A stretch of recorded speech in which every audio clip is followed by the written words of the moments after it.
പിന്നെ ഞാൻ വിചാരിച്ചു എന്തായാലും ഇപ്പം എൻ്റെ ഒരു പീരീഡ്സ് ഡേ ആണ് ഇപ്പം പൊയ്ക്കൊണ്ടിരിക്കുന്നത് ഈ വീഡിയോ എടുക്കുന്ന സമയത്ത്. അപ്പോൾ ഞാൻ വിചാരിച്ചു എൻ്റെ ഒരു ഫസ്റ്റ് പീരീഡ്സ് എക്സ്പീരിയൻസ് അതുകൂടെ നിങ്ങളോടൊന്ന് പറയാമെന്ന്. അപ്പം ഞാൻ ആദ്യമായിട്ട് പീരീഡ്സ് ആവുന്നതേ എൻ്റെ ഒരു നമ്മൾ 7th സ്റ്റാൻഡേർഡ് കഴിഞ്ഞിട്ട് സമ്മർ വെക്കേഷൻ ഉണ്ടല്ലോ ആ സമയത്താണ്, അതായത് 8th പോകുന്ന ആ സമയം. അപ്പം പണ്ടൊക്കെ ഞാനൊക്കെ ഈ 90s കിഡ്സിൽ പെടുന്ന ആളാണ്. അപ്പോൾ നമ്മൾ എന്താ പറയുക വെക്കേഷൻ ടൈമിൽ കൂടുതൽ അമ്മ വീട്ടിൽ പിന്നെ അല്ലെങ്കിൽ ഇളയമ്മമാരുടെ വീട്ടിൽ അങ്ങനെയൊക്കെ പോയി നിൽക്കുമല്ലോ. അപ്പം അങ്ങനെ ഞാൻ അവിടെ നിന്ന് എങ്ങനെയാണ് അമ്മ വീട്ടിൻ്റെ അവിടെ നിന്നാണ് ഞാൻ ആദ്യമായിട്ട് പീരീഡ്സ് ആയത് തന്നെ. അപ്പം നമുക്ക് വെച്ചാൽ ആ സമയത്ത് എനിക്കൊന്നും പറഞ്ഞു തന്നിട്ടില്ല, നമുക്കറിയില്ല ഈ പീരീഡ്സ് എങ്ങനെയാണ്. നമ്മൾക്ക് ആ സമയത്തൊന്നും റീപ്രൊഡക്ഷനും കാര്യങ്ങളൊന്നും പഠിക്കാനില്ലല്ലോ. പക്ഷെ ഇന്നത്തെ കുട്ടികൾക്ക് എല്ലാം ഏകദേശം അറിയാം. അതാണ് നമ്മളിപ്പം സെക്സ് എഡ്യൂക്കേഷനൊക്കെ സ്കൂളിൽ കൊടുക്കണം എന്ന് തന്നെ പറയണ്ടല്ലേ. പക്ഷെ അന്നേരം എന്ന് വെച്ചാൽ നമുക്കതൊന്നും അറിയാം. നമ്മൾ കണ്ടിട്ടുണ്ട് കേട്ടിട്ടുണ്ട്, അല്ലാതെ എന്താണ് പീരീഡ്സ് അതിൻ്റെ പെയിൻ എന്താണ് നമ്മളെ അമ്മമാരിൽ എൻ്റെ അമ്മയൊന്നും ഞാൻ കണ്ടിട്ടില്ല പീരീഡ്സ് പെയിൻ വന്നിട്ട് ഇങ്ങനെ ഇരിക്കുന്നത്, അങ്ങനെയൊന്നും ഞാൻ കണ്ടിട്ടില്ല. അത് ഞാനിപ്പോൾ അശ്വറോട് പറയുമ്പോൾ അവൻ പറയും പിന്നെ അവരൊക്കെ നല്ല അമ്മിക്കല്ലൊക്കെ ആട്ടി പാചകം ചെയ്തവരാണ്, അപ്പോൾ അവരുടെയൊക്കെ ശരീരം അതുപോലെ ആയിരിക്കും എന്നൊക്കെ പറഞ്ഞ് എന്നെ കളിയാക്കും. നമുക്കൊക്കെ എന്ന് വെച്ചാൽ എല്ലാം ഇപ്പോൾ സിമ്പിളല്ലേ, മിക്സി എല്ലാം പെട്ടെന്ന് ആവുമല്ലേ. പക്ഷെ നമ്മളമ്മമാരൊന്നും ചിലപ്പോൾ അങ്ങനെ ആയിരിക്കില്ലല്ലോ പണിയെടുത്തുണ്ടാവുക അല്ലേ, ചിലപ്പോൾ അതുകൊണ്ടായിരിക്കും. അപ്പോൾ ഞാൻ വിഷയത്തിൽ നിന്ന് തെന്നി മാറുന്നു പീരീഡ്സ്. അപ്പം എൻ്റെ അമ്മയോ അല്ലെങ്കിൽ നമ്മളവിടെയൊക്കെ എല്ലാവരും ഇങ്ങനെ പറയും, നമ്മൾ ഈ 2 ദിവസമൊക്കെ അടുപ്പിച്ച് ചിക്കൻ കറിയൊക്കെ കഴിച്ചാൽ പെട്ടെന്ന് പീരീഡ്സ് ആവുന്നു. ഞാൻ ആദ്യമായിട്ട് പീരീഡ്സ് ആയത് ഞങ്ങളിങ്ങനെ നാട്ടിലെല്ലാവരും കൂടി കസിൻസ് എല്ലാവരും കൂടി ഇങ്ങനെയുള്ള സമയത്ത് രാവിലെ എങ്ങാനെന്തോ ചിക്കനൊക്കെ മേടിച്ച് അങ്ങനെ കറി. അപ്പം അന്നത്തെ ദിവസം അതായത് അന്ന് ഒരു 3 നേരം ഈ ചിക്കനായിരുന്നു, പിറ്റേന്ന് രാവിലെയും ഈ ചിക്കൻ ഉണ്ടായിരുന്നു. അങ്ങനെ ചിക്കൻ കറി അടുപ്പിച്ച് കൂട്ടിയിട്ടാണ് എൻ്റെ പീരീഡ്സ്. പിറ്റേ ദിവസം രാവിലെ നോക്കുമ്പോഴായിരുന്നു ഞാനിങ്ങനെ ബ്ലഡ് സ്റ്റെയിനൊക്കെ കണ്ട് അമ്മയോട് ഇങ്ങനെ കാര്യം പറഞ്ഞു. അങ്ങനെ അന്നേരം എനിക്കൊരു വേദന എൻ്റെ അമ്മീ. പക്ഷെ ആ സമയത്ത് വെച്ചാൽ നമുക്ക് വേറെ ആരോടും പറയാൻ പറ്റില്ല. എന്താ പറയുക, ആരെങ്കിലും എന്തെങ്കിലും ഇരിക്കുന്നതെന്ന് വെച്ചാൽ പറയാനൊക്കെ ഒരു ചമ്മലായിരുന്നു. ആ ഒരു സിറ്റുവേഷനൊക്കെ ആയിരുന്നു. പക്ഷെ ഒരു കാര്യത്തിൽ എനിക്ക് എന്താണെന്ന് വെച്ചാൽ സന്തോഷം ഉണ്ടായത്, എൻ്റെ വീട്ടിലങ്ങനെ പീരീഡ്സ് ആയിന്നിട്ട് ഒരു തരത്തിലുള്ള മാറിയിരിക്കുക അല്ലെങ്കിൽ അടുക്കള കയറിക്കൂടാ അങ്ങനെയൊക്കെ ഇല്ലേ, കട്ടിൽ കിടന്നിട്ട് നിലത്ത് കിടക്കണം, അങ്ങനത്തെ സംഭവങ്ങളൊന്നും ഉണ്ടായിട്ടില്ല കേട്ടോ. അത് എന്തോ എനിക്ക് ഭാഗ്യമാണ്. ഞാൻ വേറെ കുറേ കുട്ടികളെ കേട്ടിട്ടുണ്ട് എൻ്റെ വീട്ടിൽ പുറത്ത് കിടക്കണം അല്ലെങ്കിൽ ഒറ്റയ്ക്ക് കിടക്കണം അങ്ങനെയൊക്കെയാണ് എന്നുള്ളത്. പക്ഷെ എൻ്റെ ഇവിടെ അതൊന്നും ഉണ്ടായില്ല കേട്ടോ. അതിൽ ഞാനെന്തോ ഒരു ലക്കിയായിരുന്നു.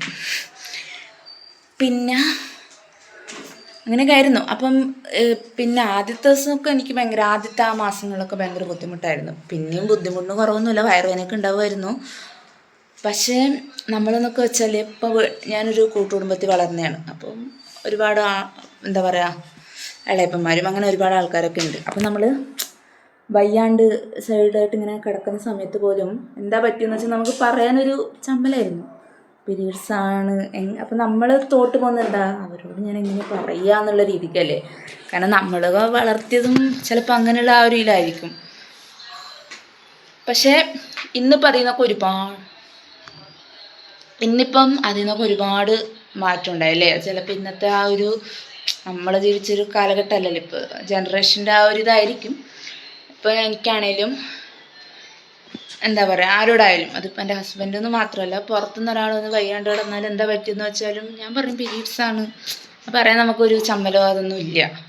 അതേപോലെ ഇന്നത്തെ പിള്ളേർ, ഈ ഒരു ജനറേഷനിൽ വരുന്ന പിള്ളേരെല്ലാവരും അങ്ങനെ ആയിരിക്കും. ഇപ്പം ഞാനാണേലും എൻ്റെ മോളിൽ ഞാൻ അങ്ങനെ തന്നെയാണ് വളർത്തുക. അപ്പം ഞാൻ പറഞ്ഞു വന്നത്, അപ്പോൾ ഇതൊക്കെയായിരുന്നു നമ്മുടെയൊക്കെ ഒരു പീരീഡ് എക്സ്പീരിയൻസ് അല്ലേ. പിന്നെ ഇപ്പം എന്ന് വെച്ചാൽ ഞങ്ങൾ 3 പേര് മാത്രമാണ് ഇവിടെ ഉള്ളത്. അപ്പോൾ എനിക്ക് പീരീഡ്സൊക്കെ സമയത്ത് എനിക്ക് ഭയങ്കര ബുദ്ധിമുട്ടുണ്ട്, സത്യമാണ്. പിന്നെ ഞാൻ കഴിഞ്ഞ വീഡിയോയിൽ പറഞ്ഞിട്ടുണ്ടായല്ലോ പീരീഡ് സമയത്ത് പണ്ടുള്ളവരുടെ ഒരു മിത്ത്. ഞാനത് ചെറുപ്പം മുതലേ ഞാനും കേട്ടതാണ് കേട്ടോ. പ്രസവിച്ചൊക്കെ കഴിഞ്ഞാൽ ഈ വേദനയൊന്നും ഉണ്ടാവില്ല എന്നൊക്കെ ഞാൻ പറഞ്ഞു കേട്ടിട്ടുണ്ട്. എന്നേരം ഞാനിങ്ങനെ ഇങ്ങനെ വിചാരിച്ചിട്ടുണ്ട്, ഒന്ന് വേഗം പഠിത്തമൊക്കെ കഴിഞ്ഞ് ജോലിയൊക്കെ കിട്ടി കല്യാണമൊക്കെ കഴിഞ്ഞ് പ്രസവിച്ചാൽ മതി, നീ വേദന സഹിക്കണ്ടല്ലോ എന്നൊക്കെ ആ സമയത്ത് പൊട്ടത്തരത്തിന് നമുക്കിങ്ങനെ തോന്നിപ്പോവുമല്ലോ. അങ്ങനെ തോന്നിയിട്ടുണ്ട്. സത്യം പറഞ്ഞാൽ ഞാനിങ്ങനെ പ്രഗ്നൻ്റ് ആണെന്ന് അറിഞ്ഞപ്പോൾ പോലും ഞാൻ ആദ്യം വിചാരിച്ചതാ, ഇനി 10 മാസത്തേക്ക് ആ വേദന ഇല്ലല്ലോ, എന്നുള്ള ആ ഒരു ഇതൊക്കെ എനിക്ക് ഉണ്ടായിട്ടോ. പിന്നെ പ്രസവം കഴിഞ്ഞപ്പോഴും ഞാൻ വിചാരിച്ചു ഇനി പ്രസവമൊക്കെ കഴിഞ്ഞല്ലേ, പീരീഡ്സിൻ്റെ ഒരു ഇത് ഉണ്ടാവില്ലായിരിക്കും എന്നൊക്കെ അങ്ങനെ ഒരു തോട്ട് ഉണ്ടായിട്ടുണ്ട്. പക്ഷേ ഞാൻ പറയാലോ ഗൈസ്, ആരും അങ്ങനെയൊന്നും വിചാരിച്ച് നിൽക്കണ്ട. എന്നെപ്പോലുള്ള ആൾക്കാരാണ് നിങ്ങളെന്നുണ്ടെങ്കിൽ അതൊക്കെ വെറും ഒരു ഇതാടോ അന്ധവിശ്വാസം എന്നൊക്കെ പറയില്ല. എനിക്കിപ്പോഴും എൻ്റെ വേദനയ്ക്ക് ഒരു മാറ്റവും ഇല്ല. എന്താ പറയുക, എങ്ങനെയാണോ ഞാൻ ആ ഒരു ഇതിലൂടെ ഫേസിലൂടെ വന്നത് അത് തന്നെയാണ് ഞാൻ ഇപ്പോഴും അനുഭവിക്കുന്നത്. എനിക്ക് വലിയ ഒരു മാറ്റമായിട്ട് എനിക്ക് തോന്നിയിട്ടില്ല. അപ്പോൾ നിങ്ങൾ അന്ധവിശ്വാസങ്ങളൊന്നും ചെന്ന് ചാടല്ല കേട്ടോ. പിന്നെ എനിക്കുള്ളൊരു ആശ്വാസം എന്ന് വെച്ചാൽ എൻ്റെ കെട്ടിയൻ, അവനൊരു മമ്മാസ് ബോയ് ആയിരുന്നു. അതായത് അവൻ്റെ ഉമ്മാനെ അവന് ഭയങ്കര ഇഷ്ടമാണ്. അതുകൊണ്ട് തന്നെ എൻ്റെ പീരീഡ്സ് സമയത്തുള്ള വിഷമങ്ങളും എൻ്റെ ബുദ്ധിമുട്ടൊക്കെ ആൾക്ക് മനസ്സിലാവും. ആളെന്ന് വെച്ചാൽ നന്നായി കുക്ക് ചെയ്യും. ആൾക്ക് വേറെ എന്ത് പണീനേക്കാളും ഇഷ്ടം പാചകം ചെയ്യണം. നന്നായി പാചകം ചെയ്യും. ആൾക്ക് ഈ പാത്രം കഴുകാൻ, അടിക്കുക അതൊന്നും അത്ര വലിയ ഇഷ്ടമുള്ള കാര്യമല്ല. പക്ഷേ ഞാൻ എന്ത് കുക്ക് ചെയ്യുന്നത് എന്ത് പറഞ്ഞാലും അവന് ഒരു മടിയില്ല, ചെയ്തു തരും. പക്ഷേ എൻ്റെ പീരീഡ്സ് സമയത്ത് എൻ്റെ അവസ്ഥ അറിയുന്നതുകൊണ്ടാവും ആളെന്ത് ചെയ്യുമെന്ന് വെച്ചാൽ പാത്രവും കഴുകും, അടിക്കും, ആൾക്ക് ഇഷ്ടമില്ലാത്ത ജോലിയൊക്കെ ആൾ ചെയ്യും. പിന്നെ അതേപോലെ ഐഷിൻ്റെ കാര്യങ്ങൾ നോക്കും, എല്ലാം ചെയ്യും കേട്ടോ. കാര്യത്തിൽ എനിക്കൊരു ഇതുണ്ട്. ആദ്യത്തെ ആ 2 ദിവസം ഞാനത് അങ്ങനെയൊന്നും നോക്കേ വേണ്ടി വരില്ല. ആളെന്നെ അത് ഏറ്റെടുത്ത് ചെയ്തോളും. അങ്ങനെയൊക്കെയാണ്. അപ്പോൾ അത് ഇപ്പം ഞാൻ എന്താ പറയാമെന്ന് വെച്ചാൽ, ഞാനിങ്ങനെ ഇവിടെ ഇരിക്കുകയായിരുന്നേ, കുളിയൊക്കെ കഴിഞ്ഞിങ്ങനെ ഇരിക്കും. ഞാനിങ്ങനെ ആലോചിച്ചു, പക്ഷേ പണ്ടത്തെ എൻ്റെ ആ ഒരു പീരീഡ്സും ഇപ്പോഴത്തെ പീരീഡ്സ് ആയാലും ആ പീരീഡ്സ് തോട്ടായാലും അല്ലേ, അത് ആലോചിച്ചപ്പോൾ എനിക്ക് എന്തോ നിങ്ങളുമായിട്ടൊന്ന് ഷെയർ ചെയ്യണം തോന്നി. അങ്ങനെ പറഞ്ഞേട്ടോ. അപ്പോൾ ഓരോരാൾക്കും പല ടൈപ്പായിരിക്കും എക്സ്പീരിയൻസ്. അതുപോലെ ഞാൻ കണ്ടിട്ടുണ്ട് പിന്നെ പീരീഡ്സായിട്ടും കൂളായി നടക്കുന്ന ആൾക്കാർ. അതായത് വേദനയും ഉണ്ടാവില്ല. എനിക്കൊക്കെ ആണെങ്കിൽ ആദ്യത്തെ 2 ദിവസം ഞാൻ എവിടെ ആണെങ്കില്ല, എവിടെ നിന്നല്ല 2 ദിവസം തന്നെ 4 ദിവസം ഞാൻ എവിടെ ആണെങ്കില്ല വീട്ടിൽ തന്നെ ഇരിക്കാൻ ആഗ്രഹിക്കും. അതിപ്പോഴും അങ്ങനെ തന്നെ കേട്ടോ. പിന്നെ എവിടെ പോയില്ല, വീട്ടിൽ തന്നെ ആയിരിക്കും. പണ്ടാണേലും എനിക്ക് അങ്ങനെ ഇഷ്ടമല്ല, ഞാൻ വീട്ടിൽ തന്നെ ഇരിക്കും. വീട്ടിൽ നല്ല റൂമിൽ തന്നെ കിടക്കും. ആ ഒരു ടൈപ്പായിരുന്നു. പക്ഷെ ഞാൻ ഓരോ ആൾക്കാരെ കണ്ടിട്ടുണ്ടോ, എന്താ പറയുക, അവർ ഇങ്ങനെ കൂളായിട്ട് നടക്കുക അല്ലെങ്കിൽ കൂളായിട്ട് ഇരിക്കുക, ഒരു വേദനയും ഇല്ല. അയ്യോ ഞാൻ എത്ര കൊതിച്ചിട്ടുണ്ടോ അറിയോ അങ്ങനെയൊന്നും ആവാൻ വേണ്ടിയിട്ട്. അതുപോലെ എനിക്ക് പീരീഡ് സമയത്ത് ലെഗിൻസ്, ജീൻസ് അങ്ങനെയുള്ള ഡ്രസ്സൊന്നും പറ്റില്ല. എനിക്ക് ലൂസ് പാൻസ്, ലൂസായിട്ടുള്ള ഡ്രസ്സുകളില്ലേ അതൊക്കെ പറ്റുള്ളൂ. എനിക്കല്ലെങ്കിൽ ഇങ്ങനെ ഇറിറ്റേഷൻ അടിക്കും. വേറെ ടൈപ്പ് ഇങ്ങനെ ടൈറ്റുള്ള ഡ്രസ്സൊക്കെ ഇട്ടാലേ ഭയങ്കര ഇറിറ്റേഷൻ ആയിരിക്കും. ഇതിപ്പോൾ വീട്ടിലാണെങ്കിലും പീരീഡ് സമയത്ത് കേട്ടോ അങ്ങനെ. പക്ഷെ ഞാൻ വേറെ കുറേ ആൾക്കാരെ കണ്ടിട്ടുണ്ട്, ഒരു കൂസില ജീൻസൊക്കെ ഇട്ട് നല്ല ടൈറ്റ് ലെഗിൻസൊക്കെ ഇട്ട്. ഞാൻ എത്ര കൊതിച്ചിട്ടുണ്ടെന്നറിയോ ഈശ്വര. എനിക്കെന്താ അങ്ങനെയൊന്നും പറ്റാത്ത, അല്ലെങ്കിൽ എനിക്കെന്താ അത് ആ സമയത്ത് ഒരു ഇച്ചിങ് നല്ലൊരു ടൈപ്പ് ഒരു ഇറിറ്റേഷൻ, എനിക്കെന്താ അങ്ങനെയെന്നൊക്കെ ഞാൻ ചിന്തിച്ചിട്ടുണ്ട്. അങ്ങനെ പിന്നെ എൻ്റെ വേറൊരു ഇതെന്ന് വെച്ചാൽ ഞാൻ എപ്പോഴും ശ്രദ്ധിച്ചിട്ടുള്ളൊരു കാര്യം കേട്ടോ. പണ്ടൊക്കെ ആണെങ്കിൽ ഞാൻ ഇന്നവരെ പീരീഡ്സ് ആയിട്ട് എനിക്ക് ലീവ് എടുക്കേണ്ടി വന്നിട്ടില്ല. അതിപ്പോൾ സ്കൂളിലായാലും കോളേജിലായാലും പീരീഡ്സിൻ്റെ പേരിൽ എനിക്ക് ലീവ് എടുക്കേണ്ടി വന്നിട്ടില്ല. അത് വേറെ ഒന്നും കൊണ്ടല്ലടോ, ഞാൻ കൂടുതലും പീരീഡ്സ് ആവുക വെള്ളിയാഴ്ച ദിവസങ്ങളിലാണ്. അതായത് വെള്ളിയാഴ്ച വൈകുന്നേരം അല്ലെങ്കിൽ ശനിയാഴ്ച, ഇതായിരിക്കും എൻ്റെ ഒരു പീരീഡ്സിൻ്റെ ഒരു ദിവസം എന്ന് പറയുന്നത്. കൂടുതൽ അങ്ങനെ തന്നെ വരിക. അപ്പം വെള്ളിയാഴ്ച വൈകുന്നേരം ആയാൽ കുഴപ്പമില്ലല്ലോ. പിന്നെ ശനി ഞായർ ലീവാണല്ലോ, അന്നേരം നമുക്ക് സാറ്റർഡേസിലൊന്നും ക്ലാസ് ഇല്ലല്ലോ. സ്പെഷ്യൽ ക്ലാസ് ഉണ്ടെങ്കിൽ ഉണ്ട്, അങ്ങനെയല്ലേ ഉള്ളൂ. പിന്നെ കോളേജിലെത്തിയപ്പോഴും അങ്ങനെ കോളേജിൽ ഇടയ്ക്കൊക്കെ ലീവ് എടുക്കേണ്ട സാഹചര്യം വന്നിട്ടുണ്ട്. ഇടയ്ക്ക് ഇങ്ങനെ മാറി പോകാറുണ്ട്. എന്നാലും കൂടുതലാട്ടോ ഞാൻ പറഞ്ഞത്, മെജോറിറ്റി ടൈംസിൽ എനിക്ക് ഇങ്ങനെ വന്നിട്ടുള്ളത്. ഒന്നെങ്കിൽ എന്തെങ്കിലുമൊക്കെ ഒരു ലീവായിരിക്കും ആ സമയത്ത്. അതുകൊണ്ട് എനിക്ക് അങ്ങനെ ലീവിൻ്റെ പേരിൽ അങ്ങനെ ലീവൊന്നും എടുക്കേണ്ടി വന്നിട്ടില്ല. കാരണം ആ സമയത്ത് നമ്മൾ അങ്ങനെയാണല്ലോ, ഇനി എന്ത് പറഞ്ഞ് ഞാൻ ലീവ് എടുക്കും. പക്ഷേ ഇപ്പോഴത്തെ കുട്ടികളുടെ ഒക്കെ ഒരു ഭാഗ്യം നോക്കി അവർക്ക് ലീവുണ്ട്, ആർത്തവ അവധി തന്നെ ഉണ്ടല്ലേ. പക്ഷെ നമുക്കൊന്നും അതില്ലല്ലോ. അപ്പം ലീവാക്കിയാൽ എന്ത് കള്ളം പറയും. പണ്ട് ലീവ് ലെറ്റർ കൊടുക്കുക അങ്ങനത്തെ സംഭവമൊക്കെ ഉണ്ടല്ലോ. എന്ത് കള്ളം പറയും ടീച്ചറോട്, പനി പറയണോ, നമുക്കിത് പുറത്ത് പറയാൻ തന്നെ ഒരു ചമ്മലുള്ള കാലം.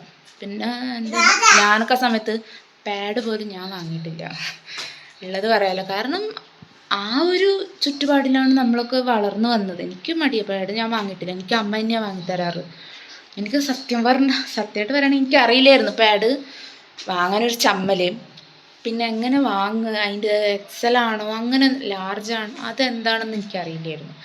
എൻ്റെ അമ്മ തന്നെ കേട്ടോ വാങ്ങി തന്നിട്ടുണ്ടായത് ഒരു പീരീഡ് വരെ. പിന്നെ അത് ഞാനും പതിയെ നമ്മൾ റിയലൈസ് ചെയ്യാൻ തുടങ്ങുമല്ലോ. പിന്നെ ഓരോ മാറ്റങ്ങൾ വരുമ്പോൾ നമുക്ക് മനസ്സിലായി തുടങ്ങി ഇത് നോർമലാണ്, അതിനൊന്നും കുഴപ്പമില്ല. പക്ഷെ ഇപ്പം എനിക്ക് പാഡ് അസുറ് തന്നെ കേട്ടോ വാങ്ങിത്തരാറ്. അവനൊരു മടിയിലാവും വാങ്ങിത്തരും. നമ്മുടെ ആ ഒരു ജനറേഷൻ ഇതായിരിക്കും. ഇപ്പം ഒരുപാട് മാറിയിട്ടുണ്ടല്ലോ, അതായിരിക്കാം. അപ്പം അങ്ങനെയൊക്കെയാണ്. ഇതെനിക്കിവിടെ ഷെയർ ചെയ്യണമെന്ന് തോന്നി. എന്താ വെച്ചാൽ ഇപ്പം എനിക്കൊരു മോള് വളർന്നു വരുന്നുണ്ട്. അപ്പോൾ അവളെന്തായാലും ഞാൻ എല്ലാം അറിഞ്ഞ് അല്ലെങ്കിൽ എല്ലാം പറഞ്ഞു കൊടുത്ത് നമ്മൾ വളർന്ന രീതിയിലായിരിക്കില്ല അവൾ വളരുക. അവൾ വളരുന്ന സാഹചര്യം വേറെ, ഞാൻ വളർന്ന സാഹചര്യം വേറെ. അപ്പം അതിനനുസരിച്ച് വ്യത്യാസം ഉണ്ടാവും. അപ്പോൾ ഇതിപ്പോൾ ഞാനിപ്പോൾ ഇവിടെ അപ്ലോഡ് ചെയ്യുകയാണെന്നുണ്ടെങ്കിലേ ഇപ്പം നാളെ ആയാലും എൻ്റെ മോൾക്ക് ഇത് കാണാമല്ലോ. ഇതൊരു നമ്മൾ യൂട്യൂബിൽ അപ്ലോഡ് ചെയ്യുന്ന ഓരോ വീഡിയോസ് നമുക്കൊരു മെമ്മറിയാണല്ലോ, അതവിടെ കിടക്കുമല്ലോ. അപ്പോൾ ഫോണിൽ വെച്ചാണെങ്കിൽ അത് എപ്പോൾ വേണേലും സ്പേസ് ഇഷ്യൂ വരുമ്പോൾ നമ്മൾ ഡിലീറ്റ് ചെയ്ത് കളയും. ഇതുപോലെ അല്ലല്ലോ നമ്മുടെ യൂട്യൂബിലായാലും ഇൻസ്റ്റയിലൊക്കെ അപ്ലോഡ് ചെയ്യുന്ന വീഡിയോസ്, അത് അവിടെ കിടന്നോളുമല്ലോ, നമുക്ക് പിന്നീട് വേണേലും എടുത്ത് നോക്കാമല്ലോ. അപ്പം അങ്ങനെയൊക്കെ വിചാരിച്ചാട്ടെ ഞാൻ ഇതിവിടെ അപ്ലോഡ് ചെയ്യുന്നത്. പിന്നെ നിങ്ങളുടെയും ഓരോരാൾക്ക് ഓരോരോ ഇതായിരിക്കുമല്ലോ. ചിലപ്പോൾ എന്നെപ്പോലുള്ള ആൾക്കാരുണ്ടാവാം, അല്ലെങ്കിൽ ഞാൻ പറഞ്ഞ ഈ രണ്ടാമത്തെ കാറ്റഗറിയിൽ പെടുന്ന ആൾക്കാരായിരിക്കും. ഒരു കൂസലും ഇല്ലാതെ പെയിനൊന്നും ഇല്ലാതെ ഇങ്ങനെ കൂടെ നടക്കുന്നവരുണ്ടാവാം. അപ്പോൾ അങ്ങനെയുള്ള ആൾക്കാരൊക്കെ ഈ വീഡിയോ കാണുന്നുണ്ടെങ്കിൽ നിങ്ങളെങ്ങനെയായിരുന്നു എന്നൊക്കെ ഒന്ന് കമൻറ്റ് ചെയ്യട്ടോ. ഓക്കെ. പിന്നെ വേറൊരു കാര്യം എന്ന് വെച്ചാൽ എനിക്ക് കൂടുതലും ഈ പീരീഡ്സിനെ കുറിച്ചുള്ള ഈ ഒരു വറീസൊക്കെ മാറി കിട്ടുന്നത് വെച്ചാൽ ഞാൻ എൻ്റെ പോസ്റ്റ് ഗ്രാജുവേഷൻ ചെയ്തത് കർണാടകയിലായിരുന്നു. അപ്പം നമ്മൾ പുറത്തുപോയി പഠിക്കുന്ന സമയത്തെന്ന് വെച്ചാൽ നമുക്ക് പല ജില്ലയിൽ നിന്നുള്ള കുട്ടികളെയാണല്ലോ കിട്ടുക. നമ്മൾ അവരോടൊക്കെ ആയിട്ട് മിങ്കിൾ ചെയ്യുമ്പം ഒരുപാട് കാര്യങ്ങൾ നമ്മൾ പുതിയത് പഠിക്കും അല്ലേ. അപ്പം അങ്ങനെ എനിക്ക് അവിടെ നിന്ന് കിട്ടിയ ഫ്രണ്ട്സിൻ്റെ അടുത്തുനിന്നും അവർക്കൊക്കെ എന്താ പറയുക, ഇപ്പം നമ്മുടെയൊക്കെ നാട്ടിലെന്ന് വെച്ചാൽ 7 ദിവസം കഴിയാതെ അമ്പലത്തിൽ പൊക്കൂടാ. 7 ദിവസമല്ല, ചിലയിടത്തൊക്കെ 8-9 ദിവസം കഴിയാതെ അമ്പലത്തിൽ പൊക്കൂടാന്നൊക്കെ ഉണ്ടെന്ന് തോന്നുന്നു. അങ്ങനെയൊക്കെ ഇല്ലേ. പക്ഷെ അത് എല്ലായിടത്തൊന്നും അങ്ങനെ ഇല്ല കേട്ടോ. അതെനിക്ക് കോളേജിൽ പോയപ്പോഴാണ് മനസ്സിലായത്. ഓരോരാൾ അതാ നമ്മുടെ ഒരു കാഴ്ചപ്പാടിൻ്റെ ഇതെന്നാണ് അവർ പറഞ്ഞത്. അതായത് നമ്മൾ ഈ അശുദ്ധി എന്നുള്ള ഈ വരുന്ന ഈ ബ്ലഡ് അശുദ്ധി എന്നുള്ള രീതിക്കാണല്ലോ പറയുന്നത് അമ്പലത്തിൽ പോയിക്കൂടാ. പക്ഷെ ഞാൻ എവിടെ വായിച്ചതാണ്, നമ്മൾ ഈ പീരീഡ്സിൽ നമുക്ക് പോകുന്ന ബ്ലഡ് ഉണ്ടല്ലോ, അതിൽ നിന്നാണ് ആ ബ്ലഡിൽ നിന്നൊക്കെയാണ് നമ്മുടെ കുട്ടികൾ, അതായത് ഒരു സ്ത്രീ ഗർഭം ധരിക്കുമ്പം കുട്ടികൾ ഉണ്ടാവുന്നത്. അതാണ് നമുക്ക് ഈ പ്രഗ്നൻ്റ് ആയിരിക്കുന്ന സമയത്ത് പീരീഡ്സ് നിൽക്കുന്നത് എന്നൊക്കെ എവിടെ വായിച്ച് കേട്ടിട്ടുണ്ട്. എനിക്കുള്ളതാണോ എന്നറിയില്ല. അപ്പം ഇങ്ങനെ എന്താ പറയുക, അപ്പം ആ ബ്ലഡ് അശുദ്ധമല്ലല്ലോ. നമ്മുടെ കുട്ടികളുണ്ടാകുന്ന ആ ബ്ലഡ് നിന്നാണെങ്കിൽ അതൊരിക്കലും അശുദ്ധമാവില്ലല്ലോ. അതിനി ശരിയായ കാര്യമാണെന്ന് എനിക്കറിയില്ല കേട്ടോ. ഞാനിവിടെ വായിച്ചാണ്. അങ്ങനെ അതെനിക്ക് സത്യമാണോന്നും അറിയില്ല. അതുകൊണ്ട് ഞാനത് ഇവിടെ ഷെയർ ചെയ്തെന്നേ ഉള്ളൂ. അങ്ങനെയൊക്കെ. അപ്പോൾ എൻ്റെ കൂടെ പഠിച്ച പിള്ളേരിങ്ങനെ പറയായിരുന്നു, ഈ അമ്പലത്തിൽ പോകുന്നു അതൊക്കെ ഓരോരുത്തരുടെ വിശ്വാസമാണ്. അല്ലാതെ പീരീഡ്സ് ആയതിൻ്റെ പേരിൽ നമ്മൾ ഇങ്ങനെ അമ്പലത്തിൽ പോകാതെ നിൽക്കൊന്നും വേണ്ട. നിൻ്റെ മനസ്സിൽ നീ ശുദ്ധിയാണ്, അല്ലെങ്കിൽ നീ അശുദ്ധിയല്ല എന്നുള്ള ഒരു തോന്നലുണ്ടെങ്കിൽ നീ അമ്പലത്തിൽ പൊക്കോടാ, അല്ലെങ്കിൽ പുറത്തുനിന്നെങ്കിലും തോതോ എന്നൊക്കെ പറഞ്ഞ കൂട്ടുകാരെനിക്കുണ്ട്. അപ്പം അവരൊക്കെ അതൊക്കെ പറയുമ്പോൾ ഞാൻ ചോദിച്ചു, അപ്പം എന്നെ ഒന്നും അങ്ങനെയൊന്നും പഠിപ്പിച്ചില്ല. 7 ദിവസം കഴിഞ്ഞ് അമ്പലത്തിൽ പൊക്കൂടാന്നാണ് പറയുക. ചിലപ്പോൾ അത് ഓരോ നാട്ടിലും അല്ലെങ്കിൽ അവർ വളർന്ന ചുറ്റുപാട് അവരുടെ ഫാമിലി അങ്ങനെയൊക്കെ ആയതുകൊണ്ടായിരിക്കും അങ്ങനെ തോന്നുന്നു. പിന്നെ അപ്പം അങ്ങനെയൊക്കെയാണ്. അപ്പം നിങ്ങൾ ഇത് കാണുന്നവർ നിങ്ങളുടെയൊക്കെ പീരീഡ്സ് എക്സ്പീരിയൻസ് എങ്ങനെയാണ് എന്നൊക്കെ ഉള്ളതൊന്ന് കമൻറ്റ് ചെയ്യട്ടെ. അപ്പം നമുക്ക് കൂടുതൽ എന്താ പറയുക കുറേ കാര്യങ്ങൾ അറിയാൻ പറ്റുമല്ലോ. അപ്പോൾ നിങ്ങളുടെ കമൻസിലൂടെയാണ് നമുക്ക് ഓരോ കാര്യങ്ങൾ പുതിയതായിട്ട് പഠിക്കാനും അറിയാനൊക്കെ പറ്റും. ഓക്കെ. പിന്നെ ഇതിപ്പോൾ ഞാൻ ഈ വീഡിയോ ഇങ്ങനെ ഒരു പ്രിപ്പയർഡായിട്ട് വന്നെടുക്കുന്ന വീഡിയോ ഒന്നുമല്ല. ഞാൻ എൻ്റെ മനസ്സിലുള്ള കാര്യങ്ങൾ അങ്ങനെ തന്നെ പറയണേ. അങ്ങനെ പിന്നെ വേറെ അങ്ങനെ പ്രത്യേകിച്ച് കാര്യങ്ങളൊന്നും പറയാനില്ല. ഇപ്പോൾ എല്ലാം ഇങ്ങനെ സ്മൂത്താണ്, കൂളാണ്, അങ്ങനെയൊക്കെ. അപ്പോൾ എന്താ, ചാനൽ ആദ്യമായിട്ട് കാണുന്നവരാണെങ്കിൽ ഒന്ന് സബ്സ്ക്രൈബ് ചെയ്യട്ടോ. പിന്നെ നിങ്ങൾക്ക് എന്തെങ്കിലുമൊക്കെ ഐഡിയാസ് ഉണ്ടെന്നുണ്ടെങ്കിൽ അല്ലെങ്കിൽ ഇന്ന വീഡിയോ വേണമെന്നൊക്കെ ഉണ്ടെങ്കിൽ ഒന്ന് കമൻറ്റ് ചെയ്തോ, നമുക്ക് നോക്കാം ചെയ്യാൻ പറ്റുമെങ്കിൽ നമുക്ക് ചെയ്യാമല്ലോ. അപ്പം നിങ്ങളിങ്ങനെ ഒരു ഐഡിയാസ് തരുമ്പോൾ നമുക്കും വീഡിയോ എടുക്കാൻ ഒരു പ്രചോദനം ഉണ്ടാവും. ഞാനിങ്ങനെ എപ്പോഴും വിചാരിക്കുന്ന കാര്യമാണ് ഡെയിലി ലോങ് വീഡിയോ ഇടുന്ന മാതിരി ഡെയിലി എടുക്കാമെന്നൊക്കെ. പക്ഷേ ഒന്നാമത്തെ കാര്യം എനിക്ക് വീട്ടുകാര്യവും പിന്നെ മോളുടെ കാര്യം വർക്കിൻ്റെ കാര്യം അങ്ങനെ എല്ലാം കൂടി എനിക്ക് മാനേജ് ചെയ്യാൻ കുറച്ച് ബുദ്ധിമുട്ടുണ്ട്. അപ്പോൾ ഷോർട്സ് ആകുമ്പോൾ അവിടെ അവിടെ ക്ലിപ്പ് എടുക്കുക, പക്ഷെ ലോങ് വീഡിയോ ആകുമ്പോൾ കുറച്ച് കഷ്ടപ്പാടാണല്ലോ. അങ്ങനെയൊക്കെ അതാണ് ഒന്നാമത്തെ പ്രശ്നം. അപ്പോൾ എന്നാലും മാക്സിമം ഇടയ്ക്കിടയ്ക്ക് ലോങ് വീഡിയോ എടുക്കാൻ ശ്രമിക്കണം. അപ്പോൾ ഗൈസ്, ഇതൊക്കെയാണ് ഒരു പീരീഡ് എക്സ്പീരിയൻസ് ആയിട്ട് എനിക്ക് പറയാനുള്ളത്. പക്ഷെ ബാക്കിയെല്ലാം മാറി, പക്ഷെ പീരീഡ്സിൻ്റെ വേദന മാത്രം മാറിയില്ല. എൻ്റെ ചിന്താഗതിയും അല്ലെങ്കിൽ എൻ്റെ ആ തോട്ടും ആ ഒരു സിറ്റുവേഷനും എല്ലാം മാറി വന്നു. പക്ഷേ ഈ വേദന അതെൻ്റെ കൂടപ്പിറപ്പായിട്ട് എൻ്റെ കൂടെ തന്നെ ഉണ്ട്. അനുഭവിച്ചാലേ പറ്റുമല്ലേ, എന്താ പറയുക. അപ്പോൾ ഓക്കെ ഗൈസ്, അടുത്ത വീഡിയോയിൽ കാണാം. പിന്നൊരു കാര്യം എന്ന് വെച്ചാൽ ഈ പീരീഡ്സ് സമയത്തെ നമ്മുടെയൊക്കെ നാട്ടിലെന്ന് വെച്ചാൽ ആദ്യമായിട്ടൊരു കുട്ടി പീരീഡ്സ് ആയാൽ ആ കാര്യം അപ്പുറത്തെ വീട്ടിൽ നമ്മുടെ നെയ്ബേഴ്സിനോട് റിലേറ്റീവ്സിനോട് എല്ലാവരോടും പറയണം. എന്നിട്ട് അവരൊക്കെ മധുരം കൊണ്ട് വീട്ടിലേക്ക് വരിക, അങ്ങനെയൊക്കെ ഉണ്ടായിരുന്നു. സത്യം പറഞ്ഞാൽ അന്നൊക്കെ എനിക്കത് കാണുമ്പോൾ ഇതെന്താണ് എല്ലാവരോടും പറയുന്നത്, ആ ഒരു ഫീലിംഗ് ആയിരുന്നേ. പക്ഷെ ഇപ്പോഴാണ് ഞാൻ അറിയുന്നത് പല സ്ഥലത്തും ഇത് ആഘോഷിക്കുന്നു. തമിഴ്നാട്ടിലൊക്കെ ഉണ്ട്, അല്ലാതെ കേരളത്തിൽ തന്നെ പല ജില്ലകളിൽ ഇത് നല്ല രീതിക്ക് ആഘോഷിക്കും. ഋതുമതിയോ അങ്ങനെ എന്തൊക്കെയോ പറഞ്ഞൊരു ആചാരം തന്നെ ഉണ്ട് എന്നല്ലേ. പക്ഷെ ഞങ്ങളവിടെ ഞാൻ അങ്ങനത്തെ ആചാരമൊന്നും കണ്ടിട്ടില്ല. പക്ഷെ ഇങ്ങനെ എല്ലാവരോടൊക്കെ പറയുമായിരുന്നു അവൾ പീരീഡ്സായി, അവൾ അല്ലെങ്കിൽ പ്രായപൂർത്തിയായി എന്നൊക്കെ. പക്ഷെ അന്നേരം എനിക്കൊരു ഗിൽട്ടി അങ്ങനത്തെ ആ ഒരു ടൈപ്പ് ഫീലൊക്കെ തോന്നുന്നുണ്ടായി. പക്ഷെ ഇപ്പം അതൊക്കെ നോർമലല്ലേ.